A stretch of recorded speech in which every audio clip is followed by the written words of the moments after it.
You'd think that if you worked in the plant industry all day long, that when you come home at night, you would want to do something really different. But not so for Megan and Peter Grimaldi. There's still time and energy left for their beautiful home gardens. This Grimaldi pollinator strip is the longest I have ever seen. And this is Megan Grimaldi, who is going to tell us about it. Megan, what was the inspiration? When we moved into the house, these beds were already established with the landscape timbers here, but they were full of cannas and weeds that were 2 feet taller than I am. So we went through and we cleaned out everything. We removed every plant that was in these beds and just started over from scratch. We moved here from North Carolina, so we had brought a lot of plants with us in the back of our U-Haul. And those were the first things to go in, and then we just started filling in around them. At first, I bought one of everything that I liked. I work at a garden center, so it was very easy access for me to do that. And just started bringing home a lot of different things and placing them in the garden, but it got quite messy very quickly. So then we've started editing out some things, especially things that don't work, don't survive, don't thrive, and started planting more of what did live and what really enjoyed being here and what the pollinators have liked the most. Okay, and what kind of pollinators do you attract here in your pollinator garden? We get a lot of swallowtails. I'm trying to plant more of the butterfly weed so that we get more monarchs, but that population hasn't thrived yet. We get a lot of skippers, sulfurs, the little white and yellow clouded sulfurs and those little guys. And we have a huge variety of native bees, wasps, and just other little flying guys. I get some really cool green metallic bees, and I love them. Oh, They're some of my favorites to take They're pictures so of. colorful. Yeah, I love those. So you've got Agastache, which is becoming one of the staples of the gardens. Yes. The pollinator garden. And I've planted multiple varieties of the Agastache because it is one of the biggest attractors in our garden. Once it starts blooming, everybody seems to ignore the other flowers and just swarm to that. It's in the mint family. It is. And it has a very long bloom season. It does, too. yeah. It started really early, and if I cut mine back, even halfway, mid-season, not even cutting all the flowers off, just cutting some of them off, then I get a great rebloom later in the season. Okay. And it just really extends all of that for us. Good advice. So this area of the garden, we've added a lot of like lantana and blooming annual things that will attract the pollinators, mostly because I've also got a lot of butterfly weed. This one's already gone to seed for the year, but things like parsley that act as host plants to some of our butterflies. The black swallowtail. And then even across the way, we've got a tulip poplar, which is a eastern tiger swallowtail. Right. Host plant. Perfect. Tell us about that lovely cleon. So that is just a beautiful baby pink variety, a dwarf form that we had, that I saw at the garden center and just couldn't do without. I loved it for the color, but now it's attracting bees, butterflies, and hummingbirds. So it's been really important to the garden. If you ever move or get tired of that, I mean, I just happen to if live I find not any too far seedlings, from you. yeah, I will definitely bring you some. I love that. I love that. And the fact that the bees are on it makes it even better. So right. Cool. Megan, I love this pot full of those gorgeous cascading petunias. What kind are they? So that is a super petunia called Vista Bubblegum. It is one of the only petunias I'll ever plant. Super petunia is a great series of petunias, and this one particularly performs exceptionally well for me here and other places that I've planted them, and so it's always a crowd favorite. Hummingbirds like it, the butterflies like it, and I've planted it with butterfly bush to even enhance that a little bit. Do you have to water it much, or? I don't. I have not. I might have watered that pot once this year. Okay. I'm not big on watering. I'm a plant it and forget it kind of girl, and that has gotten me in trouble, but also it shows me what thrives without the necessity of water. I also believe in, like, if you're going to water, you should water deeply and really thoroughly so that the roots seek out that water and go deeper in the soil so that they can sustain themselves on their own without a lot of extra. All right. Look at your autumn sage in the salvia family is just now starting to really do the fall bloom thing that it does. Yes, it does seem to perform a little bit better in cooler temps. And this is another huge pollinator attractor. We chose to put it kind of outside of our bay window so we get a good view of it all the time, and we get butterflies, hummingbirds, bees. Sometimes it just looks like it's moving on its own because there's so many things visiting it at the same time. And very drought tolerant too, which is a great thing. And I love the way you put the Gara in the background that just peeps over the top of that. That's so cute. Thank you. I assume you have left the seed heads here for the birds.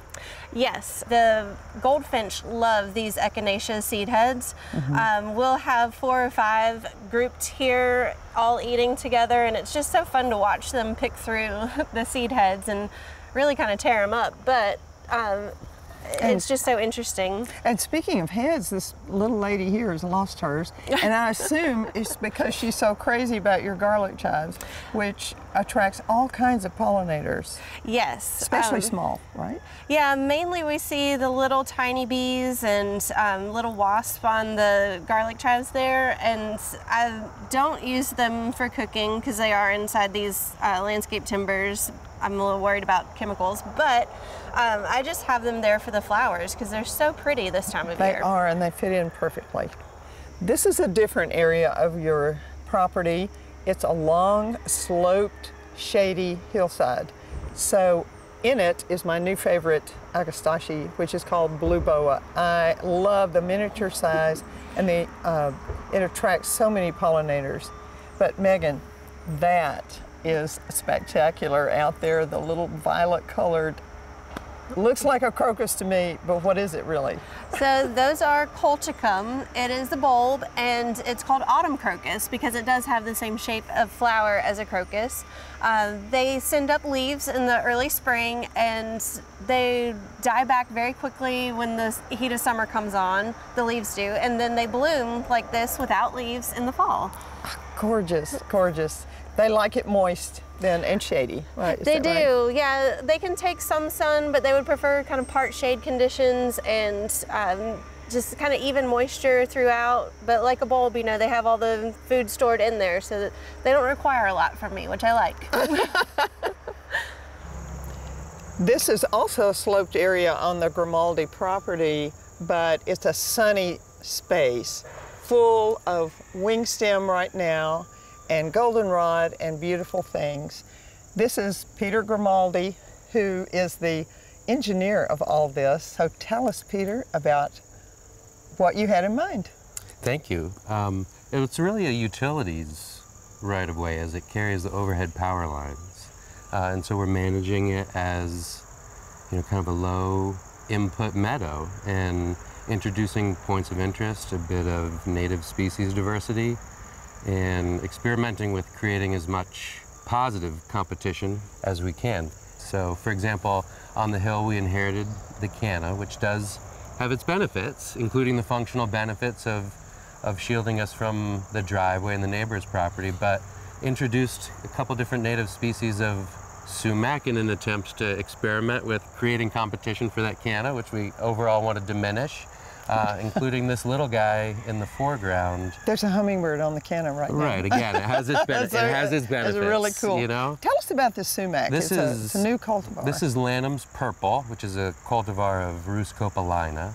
I expect it to grow, we just planted it this year, I expect it to grow at least 6 to 8, 10 feet tall, and it maintains this deep purple foliage year-round. It's not a seasonal thing. It's gorgeous. Yeah. And it's really effective with the yellow of the goldenrod too. And so tell us about your Rudbeckia over there. This is Rudbeckia herbstone, which is, you know, kind of the continued evolution of some of the classic Rudbeckia cultivars. Herbsfrud, never knew how to pronounce that.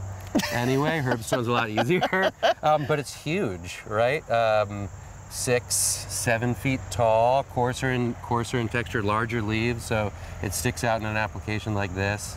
And the big, and the big yellow flowers, it's a nice successor to the Rudbeckia maxima, which you also have sprinkled in here, but as you know, comes on earlier in the season. So we're just overall just experimenting with the mowing interval to manage the woodies and some of the aggressive grassy species. And you then bush hog? Just, yes. Okay. Once or twice a year. What time of year do you bush hog? So typically we wait until the last frost. Okay, okay. So I'm bush hogging around mid to late April, and then we're experimenting with the exact timing of the second mow, which we think is important, around Mother's Day, mid to late May. So about a month apart, early in the spring, and that's all we're doing. Okay.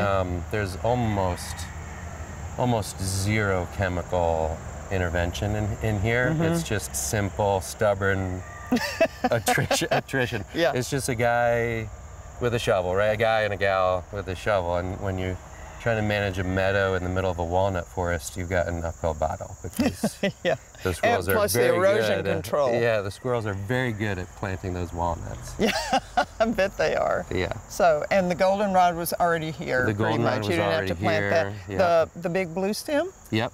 You planted that, or was it here? No, that was already here. So, wow. Again, it's that that mowing interval to try and find the exact timing to give the native species the best competitive advantage. Do you do any hand weeding out here? Do you have to go through and take out something particularly invasive, like a lanthus or something that might come in? So, yes. And good tip is and this took me about a year to figure out, all right? Alanthus seedlings look super duper similar to black walnut seedlings, right? Okay. And so it's all in the smell. I think you can stand here and imagine what a black walnut smells like, kind of rotting in your hand. Well, if you strip the leaves off a black walnut seedling, it smells the same. Immediately identify it. If you strip the leaves off of Atlantis or Tree of Heaven and crush them up, they're supposed to smell like peanut butter. So a good way to distinguish between a native species and an invasive species at the seedling stage. Great tip. And if it smells like peanut butter, don't keep it. It's not Jif. Rip it out of the ground. It's terribly invasive. So less hand weeding, just managing woodies with the shovel and kind of plopping down, again, little points of interest and architectural moments in the meadow. I love mountain mint because of all the beneficial insects that it attracts. That is the most suppressed mountain mint and tame and staying in its place that I have ever seen. But Peter, tell us about this whole little area right here, still in the meadow.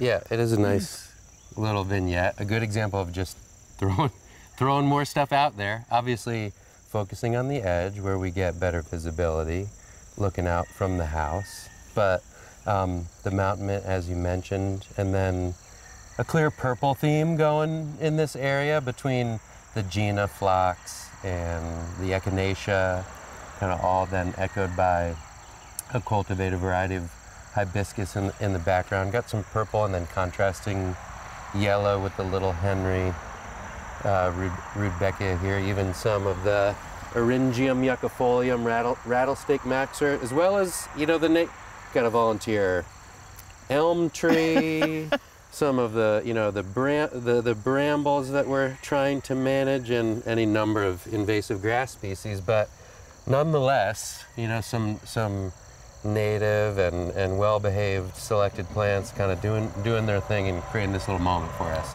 I'm mowing a single strip. One strip in, I might mow a third or fourth time mid to late spring, just to keep it lower and again keep the competition down for some of these things that we have introduced. But then other than that, it's just taking a sharp shovel and lopping the brambles off at the base. Okay. The Japanese stilt grass, the microstegium, is, public enemy number one around here maybe, but it pulls real easy. It's almost kind of therapeutic. So just kind of creating almost little rings or halos for some of our pockets of interest or larger specimen out in the meadow to make sure that they get enough sunlight and, you know, everything else they need. And speaking of that, the wingstem here, the white crownbeard, Yes. several common names, but it's just, now that the sun has popped out, it's just coming alive with insects. And this stuff is great if you have a big area, and like they do. It's just wonderful in the early fall to attract beneficial insects. So good job. This cool, shady spot on the property is just a wonder. And there's some new ideas we're trying here, inspired by Monty Don. And Megan, tell us about this. And Peter, feel free to tell us your part in this of moving these logs around and putting them up on end. So I started watching a lot of Monty Don, Gardener's World, and they visited several gardens that had stumperies, where people have actually taken stumps out of the ground, upended them, laid them on their side, whatever, and planted into them different types of ferns. We didn't have any stumps, but we were having some trees cut down, so we went with a loggery and have just artfully arranged some different logs, actually like planted or buried some of the logs, and then planted a variety of ferns and other flowering shade perennials down here. And Peter got all the logs perfectly straight, right, when he was putting them? They're very calculated angles. Yeah, it took me a minute. It took Megan a minute to gain some buy-in, but I immediately found myself to be having a good time, much to my chagrin. Okay. There was an argument about whether to mix species in the stem arrangements. Okay, interesting. And so we kind of started to think about them as deconstructed trees, honoring the trees that they once were. I love that idea. Yeah, it's complete fun. with knots on the trees and everything. And then I Yeah. love the half-sunk one here. And you've got ferns all over, which are just gorgeous. I love the pot on the stump, beautiful there. And the outline of it, and even the dogwood tree is so, is that Cornus Florida? It Yeah. is. That's the native dogwood then. And any significance in the 3-3, or just the dynamic of odd numbers? The dynamic of odd numbers. Okay. And they just kind of went together. Once we started planting them, we considered even going to 5, or do we just leave it at 2? But these arrangements kind of worked. Yeah, And yeah. just felt good in the space. Did you draw it all out, or you went one by Oh one? no, No. it's You never completely draw improvised. anything out here. And No, Okay, of not course not. really. It is very much a feeling. Like it's kind of an artistic thing. So you just get out here and play with it and work on different arrangements. And next year it might change. We may feel differently about some of the smaller stumps and move them around. Okay. Well, it happened over time. The dogwood's been here for several years. This Japanese maple just came from a friend's garden this spring. We got that azalea in the middle. You know, in the middle of it looks like a feature, you know, a focal point at Walmart for $4.99 4 years ago. Actually, it was 50 cents 50 cents. from Walmart 4 years ago. So That I would It's doing say quite that's well. a bargain.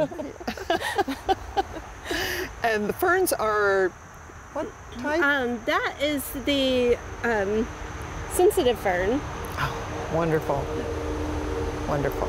And you've got another, that's Christmas back here? Those are autumn ferns. Haven't Autumn added ferns, any okay. Christmas fern. We have a Okay. lot native on the property. Okay. So we may gather some up this winter or buy some in. I know sometimes there's some debate. Oh, no, there are. Here's the Christmas fern right here, which was here. Naturally occurring to implant that polysticum. Wonderful. Peter and Megan, thank you so much for letting us come today. We just have so enjoyed seeing all the different areas in your property. And do you have any quick tips or advice, since you're in the plant industry, for people wanting to manage beautiful spots on their land? Buy what you love. Don't worry about what the whole neighborhood's doing and how their yard looks. Do what you love and buy the colors that you like. And it's a space for you to enjoy, not everyone else. So do it for yourself. Don't think you have to keep up with the Joneses. Exactly. Yeah. Okay. Peter. You just have to keep up with your wife in that case. That's my advice. Okay, that's good advice too. I'll tell my husband. I love that. If you love gardening as much as I do, you'll want to subscribe to this channel. We showcase not only gardens, but gardeners as well, and the joy that the two of those meshed together can bring.